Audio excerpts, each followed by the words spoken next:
Report polis saya dah buat. Aku tak faham engkau ni jenis manusia yang macam mana.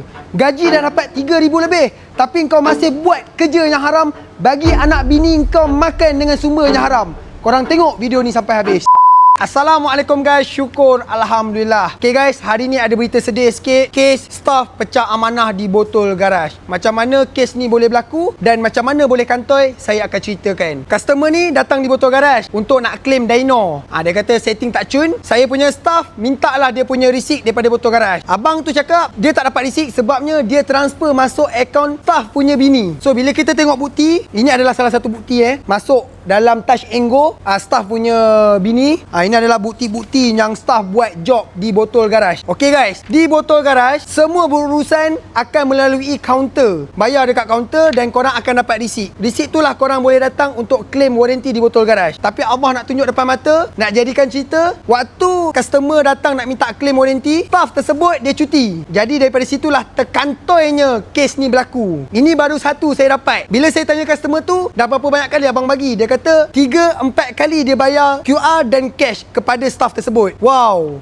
ini sangat-sangat menarik terhadap saya. Sebab apa? Saya pun terkejut juga sebab gaji staff ni agak besar di botol garaj, dalam 3,000 lebih. Report saya dah buat kepada customer dekat luar sana. Saya tak salahkan langsung customer-customer kat luar sana. Saya faham customer memang tak tahu apa itu SOP pembayaran macam mana. Saya nak offer customer-customer dekat luar sana, contoh pernah berlaku dekat awak datang botol garaj, staff suruh bayar dekat dia punya account ataupun dia punya member family punya account. Korang bagi saya receipt contoh 600, saya akan bagi kat awak balik 600. Sebab apa? Saya nak dapatkan bukti tu. Saya akan simpan awak punya identiti, saya takkan keluarkan. Sebab apa? Saya perlukan kumpul bukti yang sangat banyak untuk saya bagi dekat saya punya lawyer untuk saya fight case ni. Saya pun tak pasti berapa ramai staff-staff saya buat job haram ni dekat belakang saya. Tak kisahlah di botol garaj Sungai Besi ke botol garaj Shah Alam. Kepada customer-customer staff botol garaj Shah Alam, kalau korang ada bayar personal kepada saya punya staff, receipt tu saya perlukan dan saya akan bayar. Reward dia saya akan bayar kat awak, contoh 300 ataupun 100 korang dyno bayar dekat akaun tersebut, saya bayar kat awak balik 100. Tak ada masalah, saya akan tutup disebabkan saya perlukan bukti-bukti ni semua. Tak kisahlah di cawangan mana sekalipun, Shah Alam ke, Johor Bahru ke ataupun Setapak ke, kalau ada bukti korang send sahaja DM saya, kita akan contact dan kita akan bayar balik kat awak. Hanya receipt botol garaj saja, official saja, saya akan bagi claim warranty kalau yang betul-betul. Kalau korang bayar personal staff, kita memang tak claim warranty benda tu guys. Macam biasa guys, looking low mari. Jauhilah benda-benda haram dan perkara haram.